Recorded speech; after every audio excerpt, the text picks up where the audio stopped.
주일에 8절 말씀으로 설교했습니다. 나는 너희에게 물로 세례를 베풀거니와 그는 너희에게 성령으로 세례를 베푸시리라. 세례 요한이 말합니다. 나는 너희에게 물로 세례를 주었다.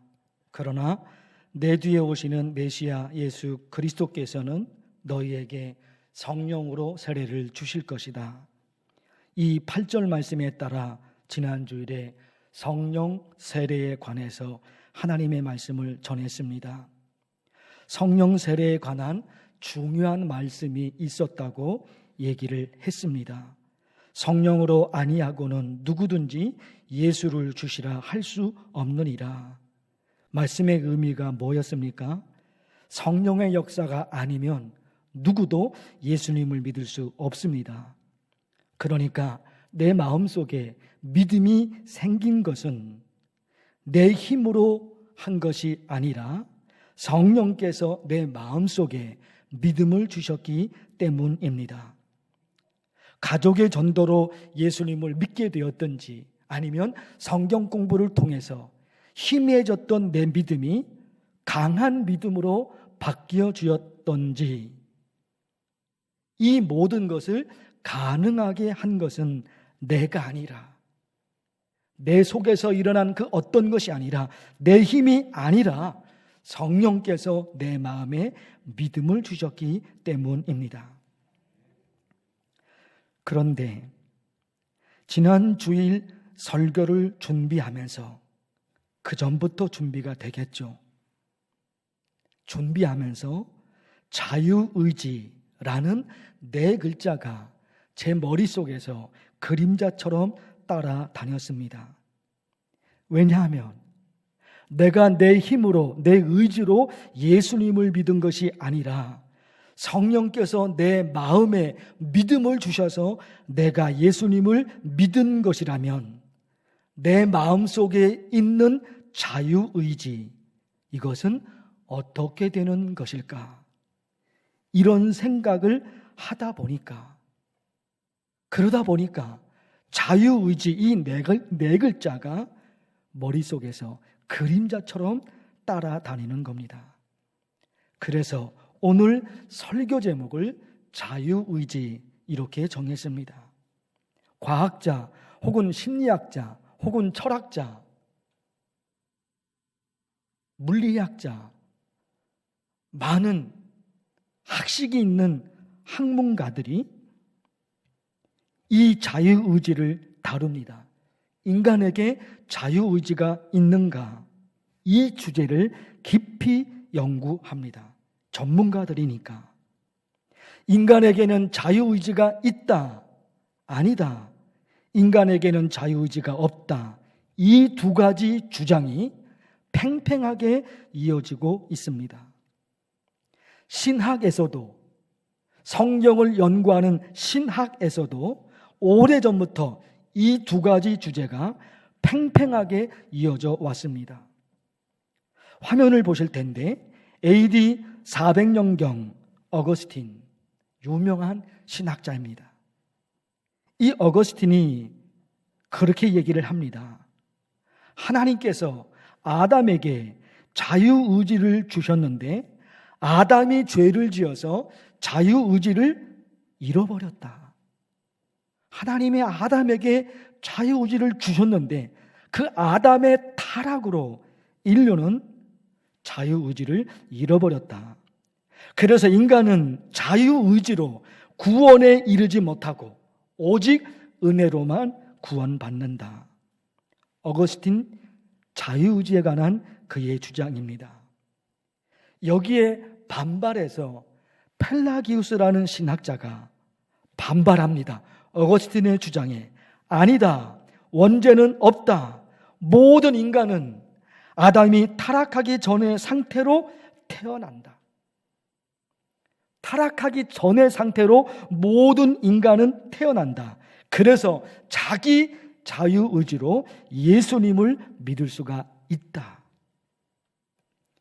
이런 이야기가 AD 400년경서부터 시작이 됩니다. 자유의지, 자유의지라는 논쟁이 시작이 됩니다. 그것이 1000년 이상 이어갑니다. AD 400년에서 시작이 됐는데 그런 팽팽한 주장이 1000년 이상 이어집니다. 그리고 1000년 후인 1500년, AD 1500년경에 에라스무스가 그에 져서 자유의지론에서 자기 의지로 선을 행할 수도 있고 자기 의지로 예수님을 믿을 수 있다. 이렇게 또다시 자유의지 논쟁을 시작을 합니다. 여기에 반발해서 말틴 루터가 그에 져서 노예의지론에서 합니다. 인간은 스스로 구원에 이르지 못한다. 스스로 구원에 이르지 못한다. 전적인 하나님의 은혜로만 구원에 이른다. 또다시 AD 1500년경에 자유의지에 관한 논쟁이 또다시 시작이 된 겁니다. 반복이 된 겁니다. 그 후에 칼빈과 아르미우스가 또다시 논쟁합니다. 칼빈은 자유의지가 아니라 오직 하나님의 은혜로, 아르미우스는 그게 아닌 거예요. 자유의지로 구원에 이를 수 있고 자유의지로 얼마든지 선을 행할 수 있다. 이렇게 칼빈과 아르미누스가 또다시 다른 입장에서 논쟁을 펼쳐갑니다. 여러분 어떠십니까? 저는 개인적으로 어거스틴 그리고 루터 그리고 칼빈의 주장에 전적으로 동의합니다. 자기가 자기의 자유의지로 구원에 이르는 것이 아니라 성령께서 우리 마음속에 믿음을 주셔서 구원에 이릅니다. 내가 내 힘으로 구원에 이르는 것이 아니라 성령께서 내 마음에 믿음을 주신 것입니다. 여기에 전적으로 동의합니다. 그러나 자유의지가 있다 없다 그것을 설교하고 싶은 것이 아니라 구원과 관계되는 자유의지 말고 일상생활에서의 자유의지, 이 부분에 관해서 성경 말씀과 기독교 교리를 근거로 해서 말씀드리고 싶습니다. 다시 말씀드립니다. 자유의지가 있다 없다 이 논쟁이 아니라 그것을 설교하고자 하는 것이 아니라 구원과 관계되는 자유의지 말고 일상생활에서 매일 매순간 아니 항상 일상생활에서 일어나게 되는 자유의지, 이걸 그냥 말씀드리는 것이 아니라 성경 말씀을 근거로 또 기독교 교리를 근거로 설명을 합니다. 화면을 보실 텐데 자유의지에 관해서 창세기 2장 말씀은 떼어낼 수가 없습니다. 하나님께서 아담과 하와에게 명령하신 거예요. 선악을 알게 하는 나무 열매, 그거는 먹지 말라. 하나님께서 아담에게 이렇게 말씀하시는 겁니다. 너희에게는 선악을 알게 하는 나무 열매를 먹을 수 있는 자유도 있고 먹지 않을 수 있는 자유도 있다. 책임은 너희가 져라. 선택하라. 어떻게 할래? 선택해. 너희는 기계가 아니기 때문에, 정신과 영혼과 마음이 있는 존재이기 때문에, 너희는 기계가 아니기 때문에 선악을 알게 하는 나무 열매를 얼마든지 먹을 수도 있고 그 열매를 얼마든지 먹지 않을 수도 있다. 각각에 대한 책임은 너희가 져야 된다. 이제 선택하라. 이게 창세기 말씀이에요. 그러니까 무슨 말씀입니까? 우리의 일상생활에서 자유의지는 항상 따라다니는 거예요. 있다 없다의 문제가 아니에요. 있다 없다의 문제가 아니라 우리 일상생활에서 자유의지는 본질적으로 항상 따라오게 있는 거예요. 선택하라. 하나님 얘기하시잖아요. 어떻게 선택이 가능합니까? 자유의지가 있으니까. 기계라면 선택을 못해요. 기계는 정해져 있잖아요. 선택을 못해요. 그러나 우리는 사람이기 때문에, 마음과 정신과 영혼이 있는 사람이기 때문에 우리는 선택이 가능한 거예요. 선택이 가능하다는 것은 자유의지가 있는 거예요. 내 자유의지를 가지고 내가 무엇을 선택할 것인가, 이것만 남는 거잖아요. 이것만 남아요. 또 하나, 신명기 30장을 보실까요? 내가 생명과 사망과 복과 저주를 내 앞에 두었은즉 너와 내 자손이 살기 위하여 생명을 택하라. 너희에게는 생명을 택할 수 있는 자유도 있고 멸망을 택할 수 있는 자유도 있다. 너희에게는 복을 선택할 자유도 있고 저주를 선택할 자유도 있다. 너희가 선택하라. 너희가 선택하라. 우리의 일상생활에서 이 자유의지가 항상 따라다니는 겁니다. 기독교 교리 중에 성도의 견인이라는 교리가 있습니다. 견인 그럴 때 견인차, 이거를 생각하면 성도의 견인 교리를 쉽게 이해할 수가 있습니다. 차가 고장나서, 자동차가 고장나서 움직이지 않아요. 그때 견인차가 와서 연결해서 견인차가 고장난 차를 끌고 갑니다. 차가 고장났으니까 차 스스로는 움직일 수가 없어요. 차가 고장났으니까 움직일 수가 없습니다. 그러나 견인차가 와서 끌고 가니까 고장난 차가 움직이잖아요. 움직일 수가 없는 거예요.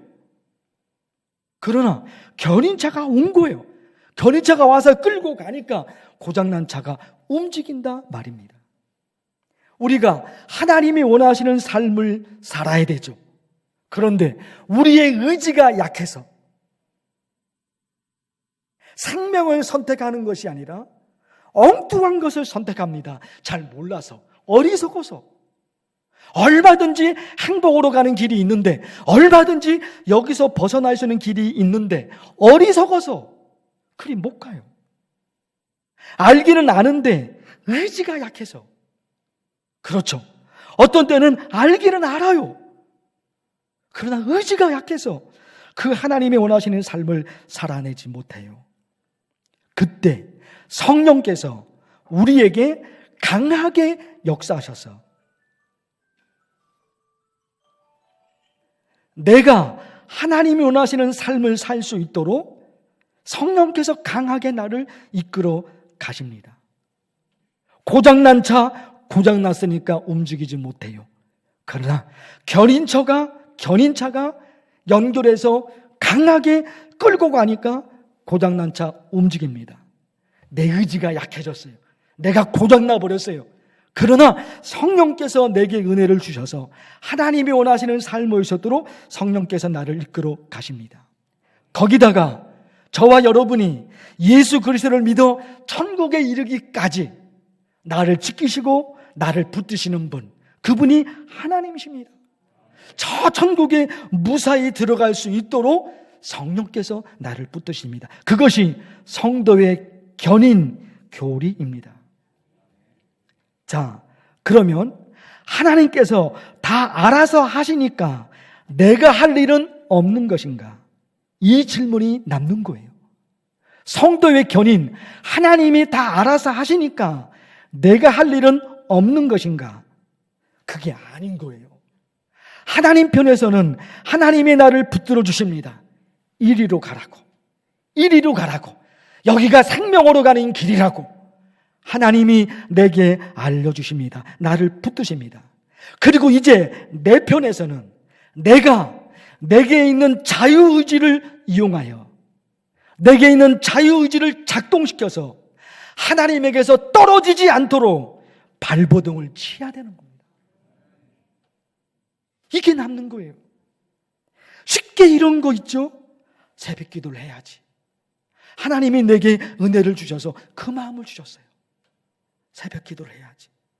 그 마음을 주셨어요. 그 마음을 주셨어요. 그 다음은 어떻게 될까요? 내일 아침에 일찍 일어나야 되니까 평상시대로 잠을 자면 안 돼요. 한두 시간 전에 자야 돼요.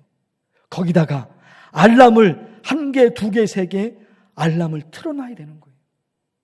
자유의지예요. 하나님이 내게 거룩한 마음을 주셨습니다. 성령의 마음을 내게 주셨습니다. 그거 아무나 하나님이 주시는 거 아니에요. 그 마음을 주셨어요.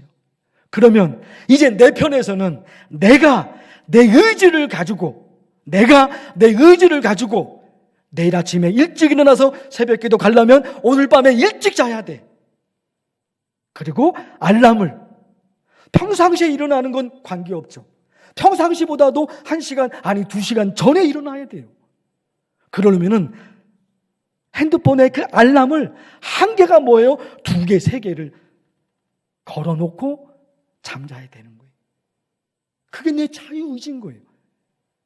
그 자유의지가 작동이 돼야 되는 거예요. 요한복음 15장에 이 말씀, 나는 포도나무요 너희는 가지라. 이 말씀 들었죠? 포도나무 가지가 포도나무에게서 떨어지면 열매 맺지 못해요. 열매 맺지 못하는 정도가 아니라 말라서 죽습니다. 그러니까 포도나무 가지는 어떤 일이 있어도 포도나무에 붙어 있어야 돼요. 떨어지면 안 되는 거예요. 이것이 하나님과 우리와의 관계입니다. 하나님께서 내게 주신 자유의지를 가지고 내가 하나님에게서 떨어지지 않도록 발버둥을 쳐야 되는 거예요. 하나님이 내게 다가오셨습니다. 성령의 은혜로 하나님이 내게 다가오셨습니다. 그리고 이제 나는 하나님을 만날 수 있는 기회를 하나님이 내게 주셨기 때문에 내 안에 있는 자유의지를 가지고 하나님에게 더 가까이 가려고 발버둥을 쳐야 되는 거예요. 매달려야 되는 거예요. 하나님에게서 떨어지지 않으려고. 그것이 자유의지가 해야 될 일인 거예요.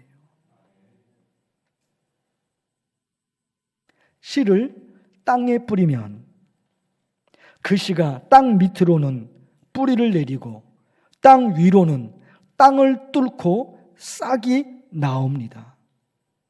씨에게 무슨 힘이 있다고 그 씨가 땅을 뚫고 세상 밖으로 나올 수 있을까? 그 씨가 아무 힘도 없고 아주 작잖아요. 아무 힘도 없을 것 같다 말입니다. 그런데 그렇게 연약한 씨가 땅을 뚫고 세상 밖으로 나옵니다. 여러분, 화면을 몇 가지 보실게요. 땅을 뚫고 싹이 나옵니다. 적어 보십시오. 너무 빨리 돌려버렸어. 처음으로 다시.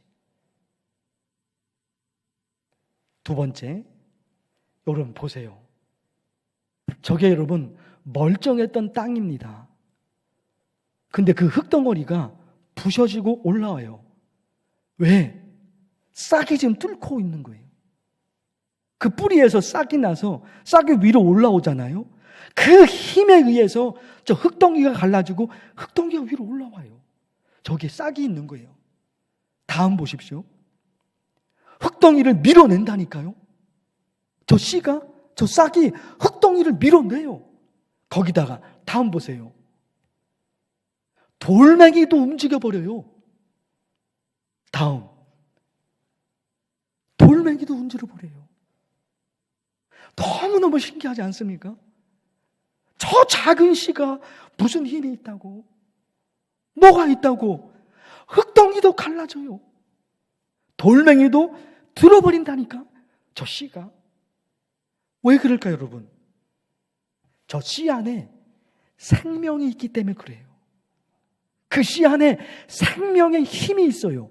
생명의 힘이 있으니까 기적이 만들어져요. 씨 안에 있는 생명의 힘이 우리에게 적용하면 그게 뭘까요? 씨 안에 있는 생명의 힘이 우리에게 적용하면 그게 뭘까요? 하나님이 내게 주신 자유의지입니다. 자유의지는 이렇게 할 수도 있고 저렇게 할 수도 있는 거예요. 선택이 하나도 없으면 자유의지는 아닌 거예요. 선택의 길이 하나도 없으면 그건 자유의지가 아니라 말입니다. 하나님이 내게 자유의지를 주셨다고 하는 것은 내가 이렇게도 할 수 있고 저렇게도 할 수 있는 선택의 폭이 어마어마하게 많은 거예요. 생각해 보세요. 상상해 보세요. 씨에게 말할 수 있는 능력이 있어서, 그 씨에게 말할 수 있는 능력이 있어서 그 씨가 땅을 뚫고 세상 밖으로 나올 때 말한다면 어떤 말을 할까? 씨에게 말할 수 있는 능력이 있어요. 그러면 그 씨가 땅을 뚫고 세상 밖으로 나올 때 어떤 말을 할 것인가? 이거 상상이 되잖아요. 이거 아닙니까? 그 씨가 나는 땅 속에 갇혀서 살지 않을 거야. 나는 땅을 뚫고 꽃을 피우고 열매를 맺을 거야. 나는 이대로 죽을 수 없어. 나는 반드시 이 땅을 뚫고 저 세상 밖으로 나갈 거야. 씨가 생명의 힘이 있기 때문에 가는 거죠. 그에게 생명의 힘과 동시에 말할 수 있는 능력이 그 씨에게 있다면 그 씨가 이런 말을 하지 않을까요? 나는 이대로 무너질 수 없어. 나는 다시 일어날 거야. 그 씨 안에 있는 생명의 힘이 하나님이 우리에게 주신 자유의지입니다. 지정의, 지적인 부분과 감정적인 부분과 의지적인 부분이 있잖아요. 나는 할 수 있어. 일어설 수 있어. 나는 이 아픔에, 이 좌절에, 이 고통에, 이 심각한 어려운 환경에 나는 넘어질 수 없어. 아니, 넘어져도 나는 다시 일어날 거야. 나의 자유의지가 있습니다. 동시에 나를 지키시는 하나님이 계십니다. 우리가 우리의 자유의지로만 이런 승리를 말하는 것이 아닙니다. 내게 자유의지를 주셨기 때문에 하나님, 내 입으로는 아무것도 아니지만 하나님이 나를 지켜주시기에 나는 이대로 무너질 수 없습니다. 하나님, 내가 어떻게 하면 좋을까요? 새벽 기도를 하라면 내가 새벽 기도를 하겠습니다. 하나님이 원하시는 일이라면 내가 하겠습니다. 하나님, 내가 어쩌면 좋을까요? 이게 있는 거예요. 내 자유의지를 가지고 하나님에게 매달려보고자, 하나님에게 매달려보고자 만들어가는 거예요. 만들어가는 거예요. 그래서 땅의 이야기와 하늘 이야기를 말씀드렸어요. 이 땅이 우리를 힘들게 합니다. 어려운 환경이 나를 목조이고 있는 거예요. 그 씨가 땅 속에 갇혀서 살아갈 길이 없는 거예요. 그러나 생명의 힘이 있으니까 그걸 뚫고 나오잖아요. 우리의 환경이 나를 옥죄이고 있으니까 내가 살 길이 없는 거예요. 그러나 내게 생명의 힘, 자유의지가 있어요. 선택할 수 있어요. 하나님을 선택합니다. 하나님이 도우시면 이 상황에서도 나는 일어납니다. 하나님이 도우시면 하나님이 주신 기적을 나도 볼 수 있습니다. 찬송 460장, 뜻없이 무릎 꿇는 그 복종 아니요, 운명에 맡겨 사는 그 생활 아니라. 찬송가 가사예요. 운명대로, 흘러가는 대로, 환경대로 사는 거, 그거 아니라는 거예요. 그거 아니라는 거예요. 주어진 환경에서 하나님이 내게 주신 거룩한 자유의지를 이용해서 살아갈 수 있도록. 내가 내 힘으로 살겠다는 것이 아니에요. 나도 내 자유의지를 가지고 최대한으로 나도 땀을 흘립니다. 거기에 나를 도우시는 하나님의 역사. 땅의 이야기가 아니라 이 땅의 이야기 속에 던져지는 하늘 이야기. 그걸 붙들고 살아갑니다. 기도합니다. 하나님 아버지, 오늘 주신 이 말씀 또 한 주간 동안 마음에 새겨 이 말씀으로 살아가게 하옵소서. 예수님의 이름으로 기도하옵나이다. 아멘. 찬양합니다.